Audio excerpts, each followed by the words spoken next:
ഈശോമിശിഹായ്ക്ക് സ്തുതിയായിരിക്കട്ടെ. ഈശോയിൽ ഏറ്റവും സ്നേഹം നിറഞ്ഞവരെ, ഇന്ന് നാം പരിശുദ്ധ കുർബാനയുടെ തിരുനാൾ ആഘോഷിക്കുകയായിരുന്നല്ലോ.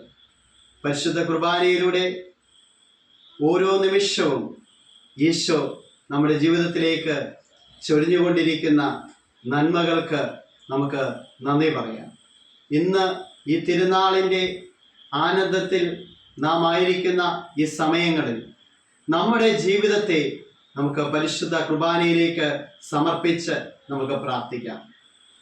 നമ്മുടെ ജീവിതത്തിൽ അത്ഭുതങ്ങൾ സംഭവിക്കണമെങ്കിൽ, നമ്മുടെ ജീവിതത്തിൽ അടയാളങ്ങൾ സംഭവിക്കണമെങ്കിൽ, നമ്മുടെ ജീവിതത്തിൽ തടസ്സങ്ങൾ മാറണമെങ്കിൽ, നമ്മുടെ ജീവിതത്തിൽ ഏത് പ്രതികൂലങ്ങളെയും നാം അതിജീവിക്കണമെങ്കിൽ ഏറ്റവും വലിയ പ്രാർത്ഥന എന്ന് പറയുന്നത്, ഏറ്റവും വലിയ ആരാധന എന്ന് പറയുന്നത് പരിശുദ്ധ കുർബാനയാണ്.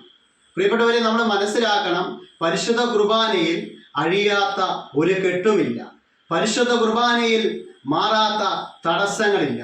ഇന്ന് നാം ഈ വചനം ശ്രവിക്കുമ്പോൾ പരിശുദ്ധ കുർബാനയുടെ മുൻപിൽ നമ്മൾ നമ്മുടെ ജീവിതങ്ങളെ പരിപൂർണമായി വിട്ടുകൊടുത്താൽ ദൈവത്തിൻ്റെ ശക്തിയും അഭിഷേകവും നമുക്ക് കാണുവാൻ സാധിക്കും.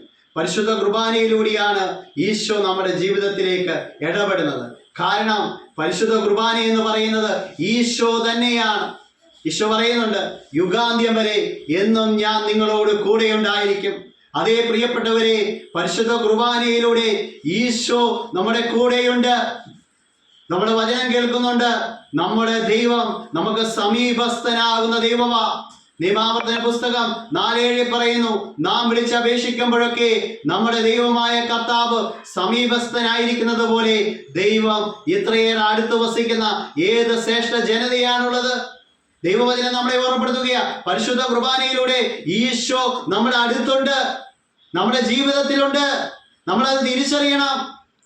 അത് തിരിച്ചറിഞ്ഞുകൊണ്ട് നമ്മുടെ ജീവിതത്തിലെ ഏത് പ്രശ്നങ്ങളെയും നമുക്ക് അതിജീവിക്കാൻ സാധിക്കും. നമ്മുടെ ഉള്ളിലുള്ളവൻ ലോകത്തിലുള്ളവനേക്കാൾ വലിയവനാ. 1 യോഹന്നാൻ 4:4 പറയുന്നുണ്ട്, പരിശുദ്ധ കുർബാനയിലൂടെ ഈശോയാ നമ്മുടെ ഉള്ളിൽ കടന്നു വരുന്നത്. ആ സാന്നിധ്യം തിരിച്ചറിഞ്ഞാൽ നമ്മൾ നമ്മുടെ ജീവിതത്തെ പരിശുദ്ധ കുർബാനയുടെ മുൻപിൽ വിട്ടുകൊടുത്താൽ നമ്മുടെ ജീവിതത്തിൽ അത്ഭുതങ്ങൾ സംഭവിക്കും.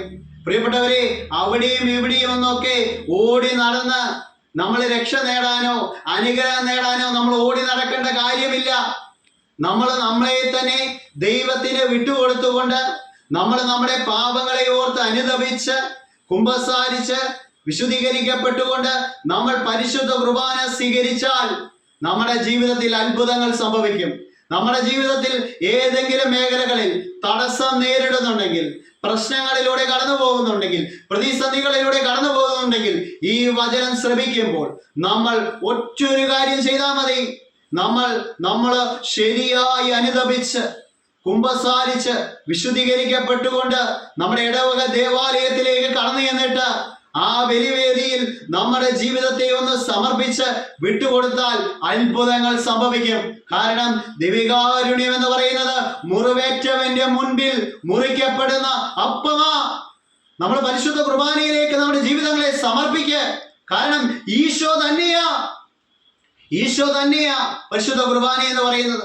അതുകൊണ്ട് പ്രിയപ്പെട്ടവരെ, നമ്മുടെ ജീവിതത്തിൽ നമ്മൾ മുറുകെ പിടിക്കേണ്ടത് പരിശുദ്ധ കുർബാനയില്ല. ഏറ്റവും വലിയ ആരാധന പരിശുദ്ധ കുർബാനയാ. ആരാധനകളുടെ ആരാധനയാ പരിശുദ്ധ കുർബാന. നമ്മൾ അവിടെ ഇവിടെ ഓടി നടന്നിട്ടൊന്നും നമ്മുടെ ജീവിതത്തിൽ അനുഗ്രഹത്തിലേക്ക് കൃപയിലേക്ക് നമുക്ക് പ്രവേശിക്കാൻ പറ്റിയല്ല. കാരണം ഈശോ നമുക്ക് നൽകുന്ന രക്ഷ എന്ന് പറയുന്നത് പരിശുദ്ധ കുർബാനയിലൂടെയാ. ഈശോയെ അനുഭവിക്കാൻ സാധിക്കുന്നത് പരിശുദ്ധ കുർബാനയിലൂടെയാ. നമ്മുടെ ഉള്ളിൽ ദൈവം വരുന്ന അനുഭവ ഇല്ല, ദൈവം വരികയാ. ദൈവം തന്നെ നമ്മുടെ ജീവിതത്തിൽ ഇടപെടുകയാ പരിശുദ്ധ കുർബാനയിലൂടെ. ഈ വചനം ശ്രവിക്കുമ്പോൾ, ഈ വചനം കേൾക്കുമ്പോൾ നമ്മൾ തിരിച്ചറിയുക, നമ്മുടെ ജീവിതത്തിൽ രോഗങ്ങളായിരിക്കാം, കടബാധ്യതകളായിരിക്കാം, ജോലി മേഖലകളിലുള്ള തടസ്സങ്ങളായിരിക്കാം, മക്കളില്ലാത്ത അവസ്ഥകളായിരിക്കാം, ഏത് പ്രതിസന്ധിയാണാലും, പ്രത്യേകിച്ച് എക്സാം എഴുതിയിട്ട് പരാജയപ്പെട്ടു പോകുന്ന വ്യക്തികളായിരിക്കാം, ഏത് പ്രശ്നമാണാലും നമ്മൾ നമ്മളെ തന്നെ ഒന്ന് വിശുദ്ധീകരിച്ച് പരിശുദ്ധ ബലിയില് നമ്മുടെ ഇടവക ദേവാലയത്തിൽ പോയി ചങ്ക് പറിച്ച് നമ്മളൊന്ന് പ്രാർത്ഥിച്ചാൽ മതി, ചങ്ക് പൊട്ടി ഒന്ന് നിലവിളിച്ചാൽ മതി. കർത്താവിന്റെ സാന്നിധ്യം നമുക്ക് അനുഭവിക്കാൻ സാധിക്കും. കാരണം ഈശോ പരിശുദ്ധ കുർബാനയിലൂടെ ജീവിക്കുന്നു. ഈ സത്യം നമ്മൾ തിരിച്ചറിയണം. ഈ സത്യം തിരിച്ചറിഞ്ഞ് നമ്മൾ കർത്താവിനെ വിളിച്ചാൽ കർത്താവ് നമുക്ക് ഉത്തരം നൽകും. കർത്താവിന്റെ സാന്നിധ്യം നമുക്ക് അനുഭവിക്കാൻ സാധിക്കും. ഈ പരിശുദ്ധ കുർബാനയുടെ ഈ തിരുനാൾ ആഘോഷിക്കുമ്പോൾ നമ്മുടെ ജീവിതങ്ങളെ പരിശുദ്ധ കുർബാനയിലേക്ക് സമർപ്പിച്ച് നമ്മളെ തന്നെ വിശുദ്ധീകരിച്ച് നമുക്ക് ദൈവകരങ്ങളിലേക്ക് നമ്മളെ തന്നെ സമർപ്പിക്കാം. കർത്താവ് നമ്മുടെ ജീവിതത്തിൽ അത്ഭുതങ്ങൾ പ്രവർത്തിക്കട്ടെ. ആമേൻ.